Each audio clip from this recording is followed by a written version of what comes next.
everybody, it's Muscle Car Camping, and we're back in the modern era, right into the new millennium. We've got a 2001 Firebird WS6 Trans Am in front of me, behind me, and even rarer, SLP Engineering Firehawk, a 2002. But before we get into this video, don't forget, hit that subscribe button so you're notified every time a new video goes live. You know, these cars really get Campy's blood boiling.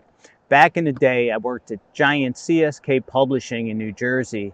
When these cars were new, we published High Performance Pontiac magazine and GM High Tech Performance magazine.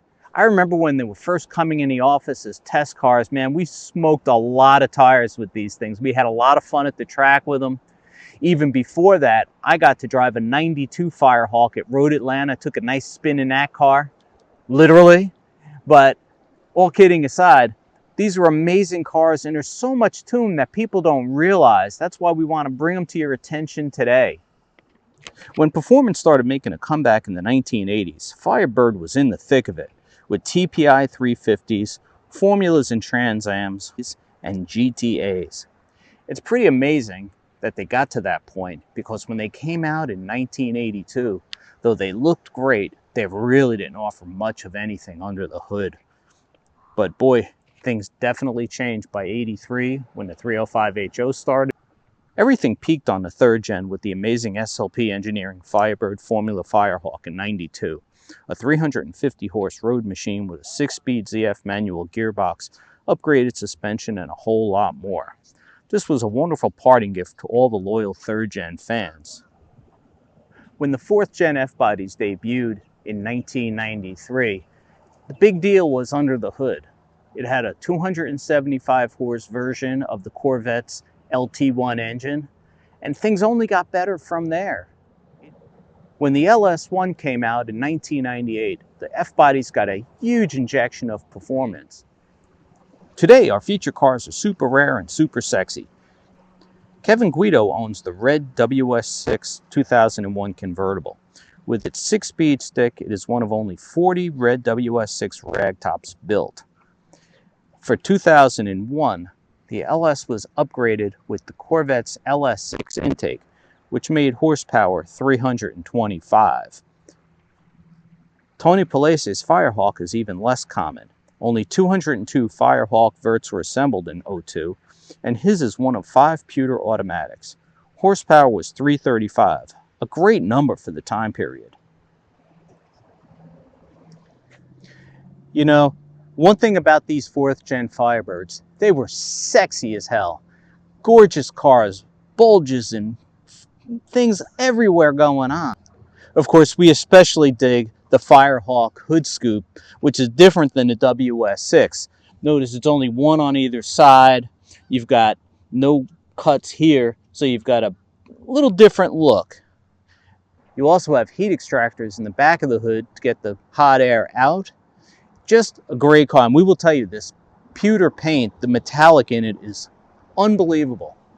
Tony did add a couple of things on his own. He added the LS1 badges to the front fenders. He also customized the interior a little bit with red seat belts and things like that. But realistically, if you went into a dealership, this is pretty much what you were getting if you bought a 2002 Firehawk.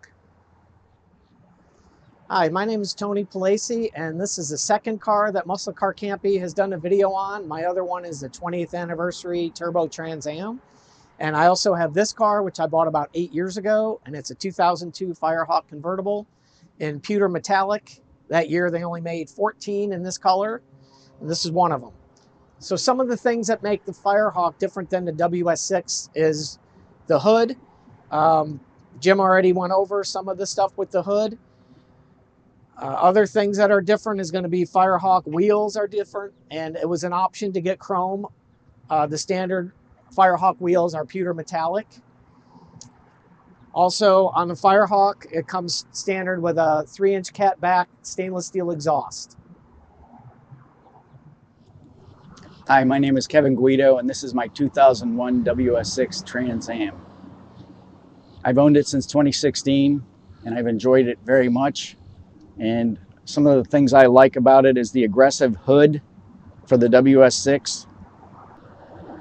Mid-year 2001, they went to this style of aluminum wheel from the former polished chrome look, which I like both wheels. They're both aggressive looking. They stuck with the 17-inch Z-rated tires. They're also aggressive. Going in the back of the car here, the spoiler is unique to the convertible. They did that. They went from the tall deck lid spoiler to the more sedate spoiler. Around the back of the car, it's pretty much standard, except for the WS6 badge. That should tell you everything you need to know. And the single tips, like Jim said earlier, that's part of the WS6 package. 98 alone had the single tip on that side by itself. Then they changed it to the dual tips. I like the car because it's bone stock, with the exception of the Flowmaster muffler and the K&N air filter, which gives it a more growl. I like that when I start her up every day. She gives me a nice growl. Sometimes when you shift gears from first to second, she pops and get a little pop out of the exhaust. I like that. That's fun. The LS1 was a stout performer from the minute they put it in the Firebird in 1998.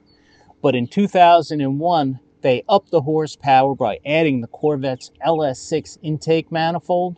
They said it was only worth 5 horsepower. I have a little bit of doubt about that, because why go to all the trouble to put an entirely new intake for 5 horsepower? With 325 horsepower and a 6-speed transmission on tap, this is a perfect car for Florida, where Kevin lives. You drop the top, you bang some gears, you burn some rubber. One of the big differences between the WS6 and the Firehawk, of course, is the hood. And because of that, I have a different intake. Both of the cars are Ram Air. My car has the SLP Blackwing intake, which came out at the beginning of 2002. So not all of the 2002s even have this. And it supposedly added another 10 horsepower, upping it to 345 from 335. In my car, I also, since it's a convertible, I put in the shock tower brace. The car's already pretty stiff anyways. In 1998, they redesigned the Firebird and the WS6s and the Firehawks, but they didn't do a Firehawk in 1998 because they wanted to do something different with the headlights. It didn't get approved by Pontiac, and it was too late to do it, so there's no 1998 Firehawks. So 99 to 2002, they only made 400 convertibles total. In 2002, which is the year of my car, they made 202 convertibles, and most of them were red and black, and mine is pewter metallic, which I like with the black interior.